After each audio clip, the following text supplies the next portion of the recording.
grâce, Seigneur. Alors, Jésus pleura. Les Juifs se dirent, voyez comme il l'aimait. Mais certains d'entre eux disaient, lui qui a ouvert les yeux de l'aveugle, ne pouvait-il pas empêcher celui-ci de mourir?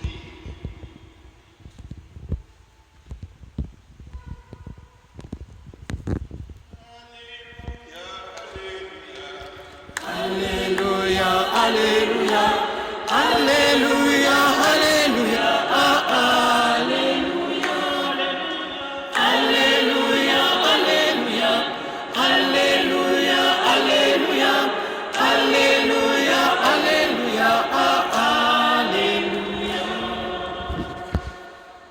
Vive la source, s'il vous plaît.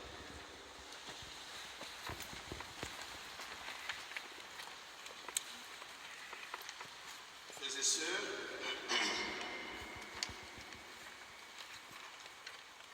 nous nous retrouvons 5 ans après l'assassinat de notre frère Armand pour prier.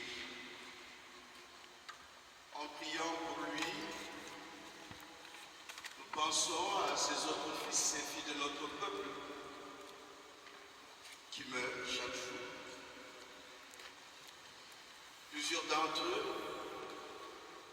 sont assassinés, d'autres découpés en morceaux comme des bêtes.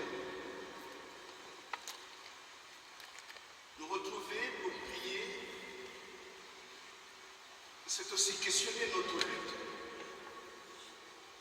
la lutte du peuple congolais. Pendant plus de 2 décennies, nous sommes meurtris. Nous pleurons, nous crions. Et comme nous l'avons entendu dans l'Évangile, nous sommes comme Marie. Nous demandons à Jésus, mais si tu es là, pourquoi cela nous arrive à nous, peuple congolais? Pourquoi? Dans un pays où les églises pilulent comme des champignons, la mort côtoie notre peuple au quotidien. Quand Joseph m'a demandé de venir célébrer cette Eucharistie, j'ai hésité et résisté. Je voyais défiler dans ma tête l'image d'Armand,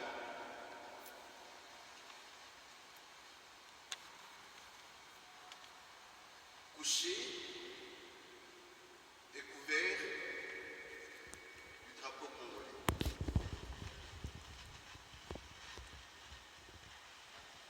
Une image très forte. Une image qui dit que ce frère a porté dans son cœur et dans sa vie une cause qui dépassait sa personne. Se coucher et se couvrir d'un drapeau, c'était un symbole très fort. Et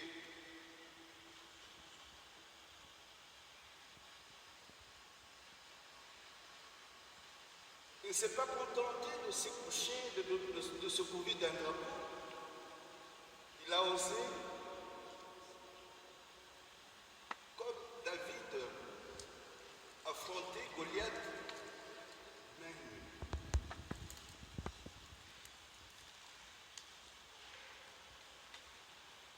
Et nous savons ce qui lui est arrivé. Goliath l'a écrasé. Mais Goliath n'a pas écrasé la cause pour laquelle Armand s'est battu. C'est la raison pour laquelle nous nous retrouvons encore là,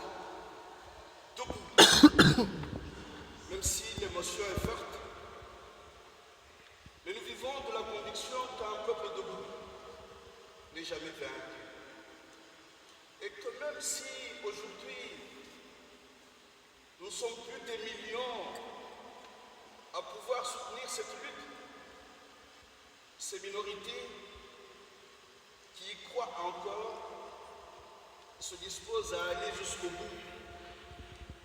Et c'est toujours réconfortant de voir que nos enfants nous rejoignent dans cette lutte pour cette noble cause. J'en vois un là-bas. Viens.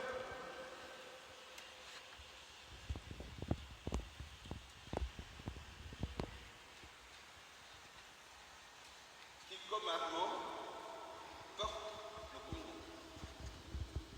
Ça, ce sont des symboles forts. Ce sont des choses à répéter.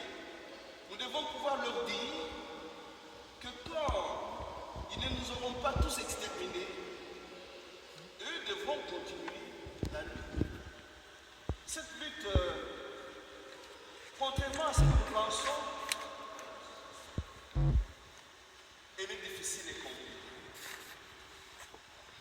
Difficile et compliquée parce que ceux qui la font, ceux qui luttent contre nous,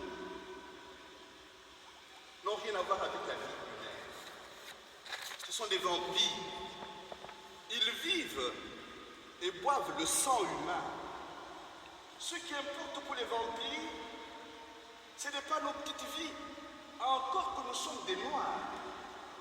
Une race qui avait été pendant longtemps catégorisée et disqualifiée de l'histoire. Mais une race qui a donné la vie au monde. Une race qui a enfanté le monde. Une race qui, jusqu'à ce jour, continue à nourrir le monde. Sans le coltan congolais, nous n'avons pas d'internet, nous n'avons pas de téléphone portable. Sans le diamant congolais, en versatore. Prier pour Armand, c'est de questionner, comme nous l'avons entendu dans la première lecture.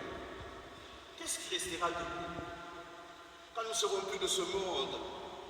Ce qui est resté d'Armand, ce n'est pas simplement la maman et les enfants, mais c'est aussi ce courage qu'il a ramassé pour pouvoir donner le meilleur de lui-même. Un courage surhumain. Comment pouvez-vous vous imaginer quelqu'un qui n'a pas d'âme et qui dit « je vais aller au front ». Un courage inqualifiable. Le jour où nous, Congolais, ferons ce que Armand a fait, par milliers, par millions, nous allons vaincre Goliath. Ce qui nous manque jusqu'à ce jour, c'est le courage de nous dire « mettons-nous debout, allons tous ensemble au front ».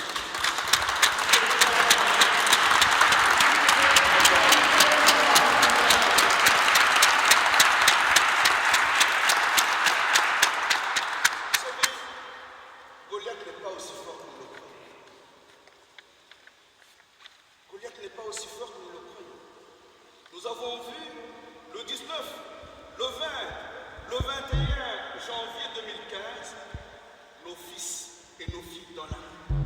Goliath a tremblé de tout son être. Il a tremblé de tout son être parce qu'un peuple mobilisé et debout est plus fort que des milliers de bombes atomiques.